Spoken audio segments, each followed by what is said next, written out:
Hi everybody again. We're in July now and I just wanted to show you some of the things going on in the garden. And I wanted to start with the artichoke because we did a video last month of, you can find it in the harvest, of the artichoke, and it looks so much different now. And this right here is why we let some of these guys go to seed, because this is just amazingly beautiful. But what I just noticed, if you can come around here and get a shot of this, this is so cool. These guys right here, oh, one just left, right on this little one here. There he is. Look at these guys. This is what I love about this. I love the artichokes going to seed because of this right here. So there's these guys right here. There's a little big guy right here. Little, just the honeybees. And look at this one. Get a shot of this right down here. Is that just cool? They just get right down in there to get their pollen. It's just so cool. I love watching them, and you can get right close, and it's great for doing photos. He's beautiful. So anyways, yeah, this is why I get so excited about it, because I love seeing these bees. It's kind of in the evening, and they're not as active now, but these guys are still going, and we got all kinds of bees going on in here. But so as you can see, that this plant doesn't look near as good as it did in the harvest video. That's because it produced so many chokes, and so he's starting to look really tattered and worn, and it's time to start trimming him up a little bit. And so what I'm going to do is take off some of these branches. In fact, I'll show you how. I'll grab a pair of a saw anyways. And there's a spot right over here. Lots of chokes were harvested off of this. I think we ended up like 33 that we got, plus what we have blooming. And we'll be able to collect seed off of that too. But this is really typical in July when it gets really hot. And they put so much energy into producing that they just look really sad. And so this is a huge stalk.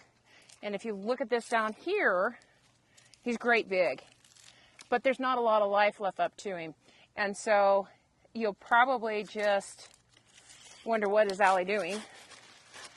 But I have to use a saw because clippers don't do any good. In fact, I could use a sharper saw. And I'll take it really low. And this was one that I'm taking off because it doesn't have any of the chokes. And so I'll come through here and I'll remove any of this older leaf. And it does look terrible, but when you come in here and you clean it up, and then now's a good time to give it some fertilizer. I usually just give it a high phosphorus fertilizer, some rock phosphate or something like that. Bone meal works great too. And I'll sprinkle that around the base, and I'll just mulch it, and then it'll start to regrow from the bottom. You could divide it a little bit later in the fall, but now's not the time to do it. So you can just kind of clean this guy up, rejuvenate it. It looks terrible, but I promise it'll be better in no time at all. This is the arbor that we grow our cherry tomatoes on. And I love this. I have to move it around though, so we have crop rotation.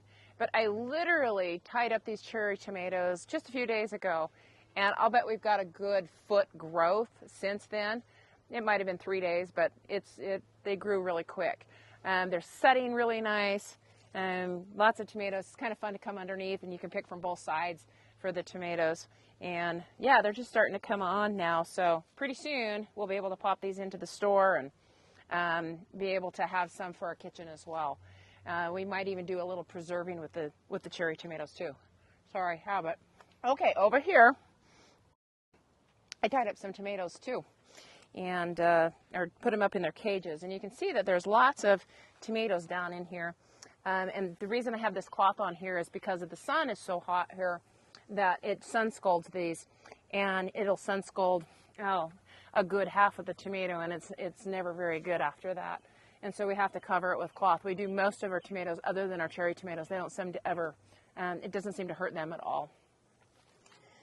And so under here, we've got some of the leftover stuff from spring, and some of this stuff got hit with the leaf miner, and we did take care of that with some spinosad, and so it didn't really hurt the crop at all.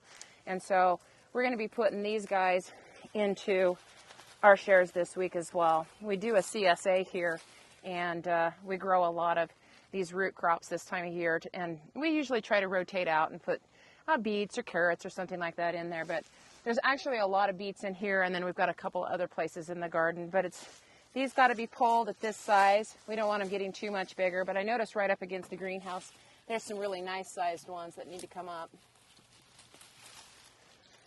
They're pretty. Some a little bit smaller. I don't even take the skin off of them when they're this size. I do like to take the skin off of them when they're a little bit bigger like this, though. So these are just great to just kind of steam or roast for dinner, and you can even just have them for breakfast, just sliced really thin, and put them on some butter and some toast. You'd be amazed how good that actually is. So we've been kind of getting the carrots harvested today too.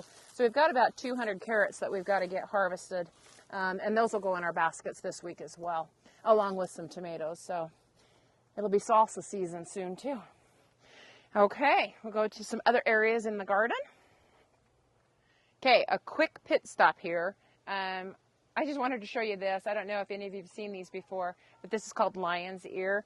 And one of the reasons is it's got these two little ears that come off of like the mane, and they're just brilliant, just a brilliant orange color.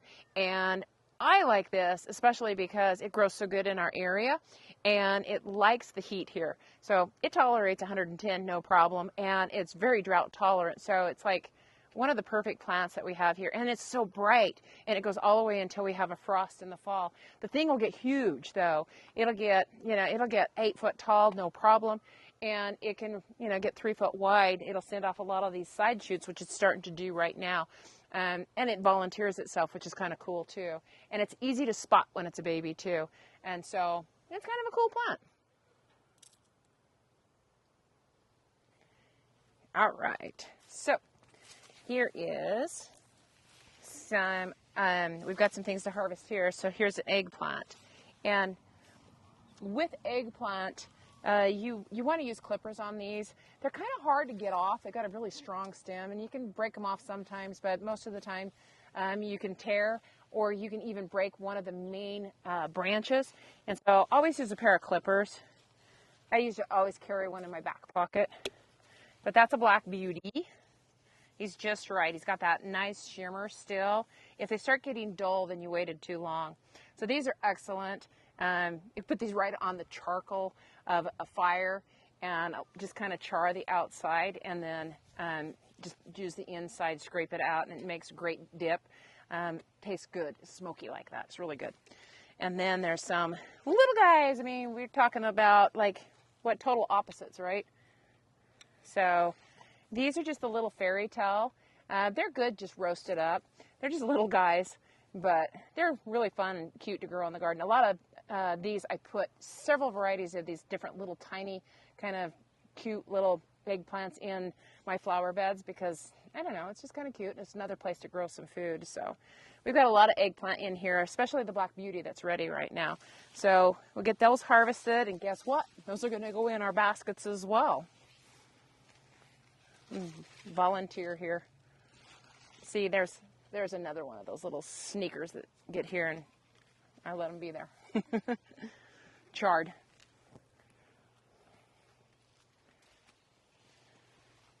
All right. So we are in the area where we've done a little bit of succession planting of beans, and so we said we'd do a video of our beans in a month, and well, we're at 38 days, so forgive me. But anyways, so this is one group that we actually planted 2 days before. This is contender variety, which is ready in about 50 days, and we've got a little bit of contender, and we did a little bit of yellow wax bean in here as well. And then we got the Seychelles pole beans here as well. Well, look at that. I mean, 38 days. It's incredible, isn't it? It grows so fast here. A lot of that has to do with heat, but we also did a lot of fertilizing to get them kind of up and going. So we just used an all-purpose liquid fertilizer on all of these. And we've been doing it about every 10 days or so to get them going. And so as you can see, these over here have flowers on it, these contenders right here.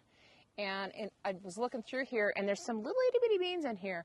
And so in 1 week, we'll probably be picking. So that puts us at really close to the 50 days, almost just a little shy of 50 days. So we've done really good with this with that extra bit of fertilizer. And the heat helps too. And you can see that the Seychelles is blooming as well. So this is one of my favorite pole beans, is the Seychelles. They're amazing. So they're doing great. Yeah, as you can see in this little section here, though, we have kind of some different stages. And so when we planted these beans, we actually had a bird come in here and kind of pull up some of the, or peck off some of the new growth.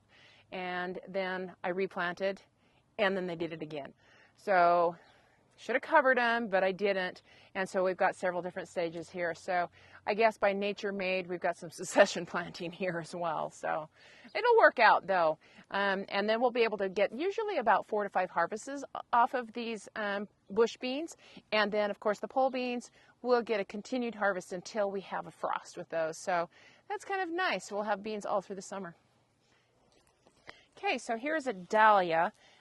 We put this in the corner of the garden, and isn't that pretty? So these are awesome, and typically you would find them in a flower bed, but not in Ellie's garden. It's going to be in my vegetable beds because I like pretty. And it's an okay pollinator, but I like it for cut flowers more than I do anything. And so it's got a nice stem. They last a long time, and I always put them in the end of the beds. I've got a few dahlias all over the place. As you probably can see, that we got flowers all through the garden. We have a few people that go, Allie, why are you planting so many flowers and not more vegetables? Well, I think we need the flowers in order to make the garden a place of peace to walk through, and for the pollinators, and it just gives it a different bit of interest. And when you're out here in the evening, it's very soothing to the soul. And so, why not a few dahlias here and there? So here is some of our cucumbers. They're a little neglected. What I noticed here was we have some of these that have kind of like that little tapered part. So if I keep these well fertilized, like on a weekly basis, I don't ever have this problem. They stay nice and full. And so if I use a fish powder and mix it with some water and put it at the base of these plants, they don't do this.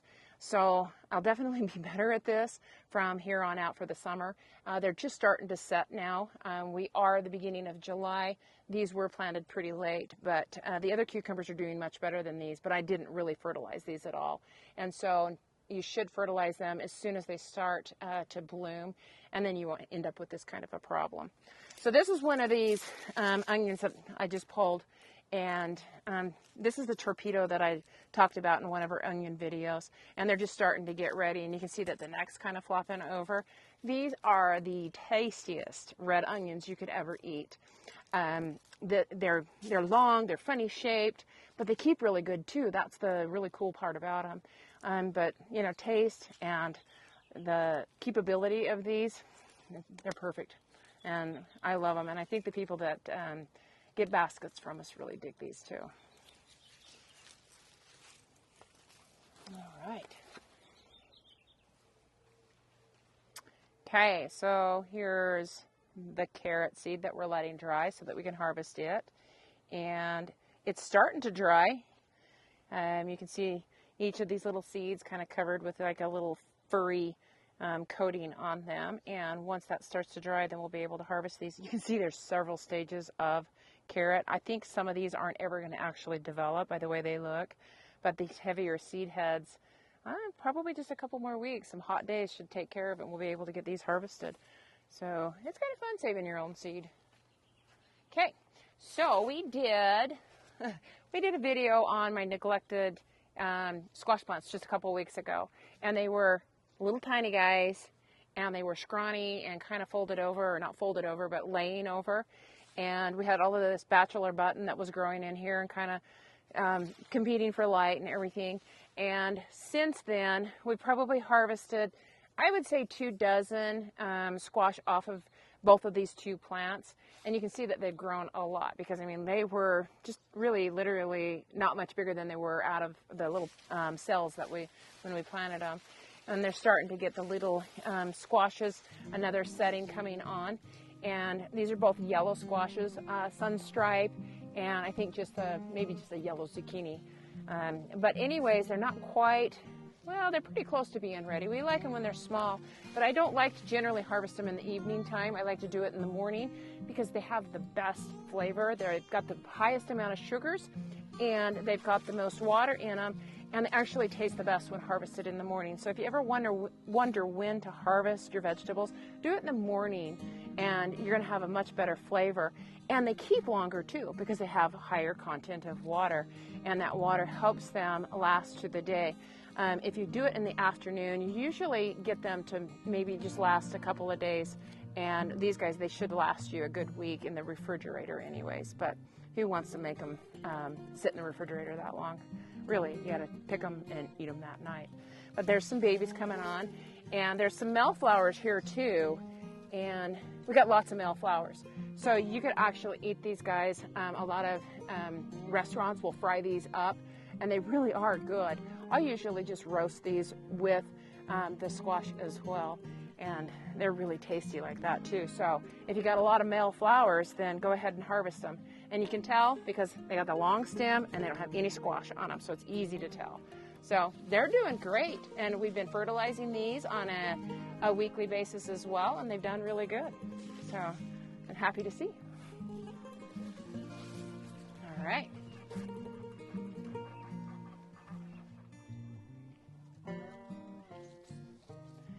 Okay, I just was walking past the tomatillo bush, and I noticed a couple of problems with it. It's really typical for potato beetle to attack the tomatillo, but I also noticed that we had a few flea beetles, which we don't usually see flea beetles this time of year, but I've noticed a few things in the garden that have had them, and so I need to take care of that and take care of it pretty quick so that we end up having the tomatillos be able to set, because if they defoliate it, it's hard for them to actually produce fruit without causing any issues. And so it's really easy to take care of. You just put some spinosad on it. Monterey makes a really good spinosad product that's called Garden and Insect Spray, and Captain Jack's works really well too. So just a light squirt on your tomatillo bush about every 10 days or so. Keeps both of those problems away before it ends up escalating. So it's a really good idea to walk through your garden in the evening time and just kind of monitor. It's nice and cool, and the sun's down, and it's quiet, and you can kind of just take a notebook with you if you want and make little notes of things maybe that you need to do tomorrow morning. And you know, it's relaxing and it's grounding. And there's nothing better than walking through the garden. And even though, yeah, there's some problems, there's always going to be some problems, but it is relaxing, and it's really a good idea to kind of just, you know, take in the garden for the moment and see what's going on and the little things that you need to do. Maybe you need to fertilize, maybe you need to take care of pests. There's always something to do in a garden, and that's the most awesome thing about gardening. There's good, there's bad, but in the end, it's one of the greatest things that you could probably do on a homestead. And so we just hope that you're enjoying our little tour through our garden with us on this July. And so meanwhile, keep your hands sturdy and keep gardening. Thanks for joining us.